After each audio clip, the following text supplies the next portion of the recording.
I want to show you what I did in this hallway. This custom ceiling treatment hides a 4x4 skylight, and the sandblasted panels diffuse the light and hide all the debris. It also gave us a great opportunity to hang a fixture over the stairwell. In the guest room, we installed custom built-ins which offer us great storage. We mounted wall sconces on the side panels, and instead of bedside tables, we have these great little pullouts. If you're renovating your bathroom, consider changing the layout with the toilet tucked off to the side. This offers you a much better focal point, more storage, and more counter space. Design is all in the details. By installing this vanity off the wall, it allows us to have this beautiful waterfall countertop detail, and we've concealed the outlet off to the side. And don't be afraid to use fabric in a bathroom.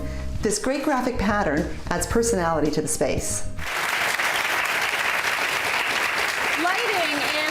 One of the most important elements in a room, and one trend that's here to stay is recessed lighting. But Karen, you're using a little bit differently these days. It's not just about throwing the pot lights in there without any sort of rhyme or reason. No, we used to install pot lights every 3 feet and sort of do a grid across the ceiling. Now we're doing things a lot more deliberate. So what we want to do is we want to light the wall or inside a cabinet, and we want to have the lighting really disappear into the ceiling or the walls.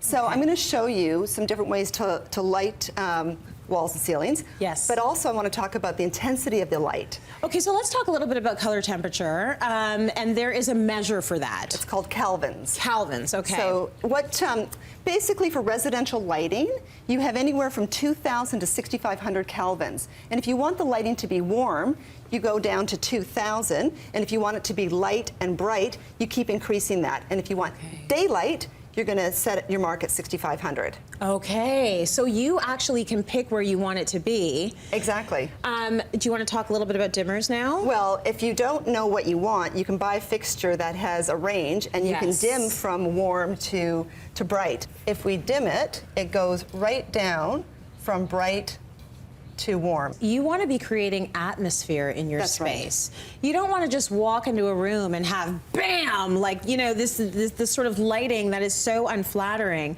It's nice as you get into the evening time that you can dim put it down a little bit dimmer, and if you've got people over and you want it to be a little bit more chill, you can let the lighting correspond. And it's super important that you make sure that your fixture matches your dimmer. So check the actual fixture, the brand, and buy a dimmer that is compatible. Otherwise, you're going to get that buzzing and that crazy humming. Yeah, we have that in our guest room, so that's the reason why. Exactly. So it has to be compatible. The dimmer has to be compatible with the actual lighting fixture. Right. Okay, good to know. The next thing you want to do is you want your lighting, ceiling recessed lighting, if you want it to disappear. Yes. So less is more, but you can also now order lighting that doesn't have the trim.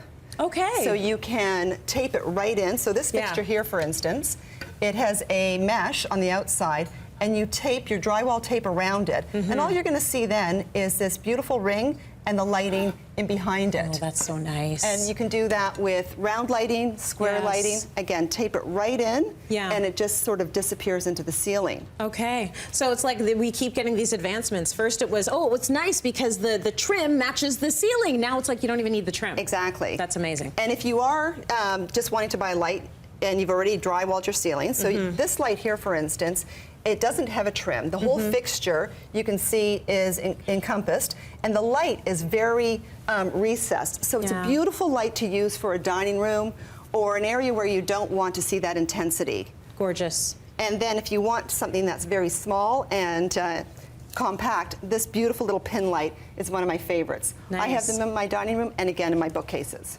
Okay, so how would you use a pin light like that? Are you just doing like 1, 2, and you've got art underneath it, sort of thing? So typically I like to just use one. So I would transfer from this size or from this size, depending on the span that I want. Okay. So if you use 2, you sort of get this arched look over top of your art. You really want to make sure that it is going to have the span. And the closer the fixture or the light is to the ceiling, the actual bulb is to the ceiling, the more span you're going to get. Cool. Okay, that's very cool. What else do you have in terms of products? So stair lights are one of my favorite things because you know, you can have a stair light on a motion detector. So as you're coming and going up and down the stairs, it's a great way to light a space. Yes. So this piece here is a light fixture that, again, is taped in. It is drywalled in. So all you see is this beautiful glow as you move up the stairs. Now, you have to be mindful when you're considering stair lights in a more traditional environment. Say, for instance, you've got wainscoting, or you want that stair light to be exactly center on every third stair or every fourth stair. Right. So do your math before so you get a great, great look. That's amazing. And think about the functionality of that. If you are waking up in the middle of the night to nurse, if you have people in your house that stay up later than other people, and you don't want to have the lights fully on, those stair lights are incredible. Down low, it's very discreet. Yeah, this is the problem with this show. Every time you do a segment, I'm like, why didn't I do that in my house?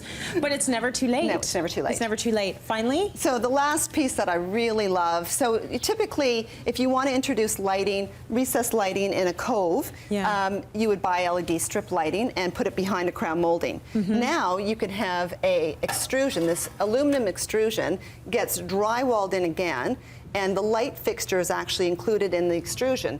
So what we do is you install that at the edge of the ceiling, you tape it in, and you have this beautiful knife edge and then just the glow in behind. It is stunning. It's great for contemporary environment. Oh, lovely. It's beautiful.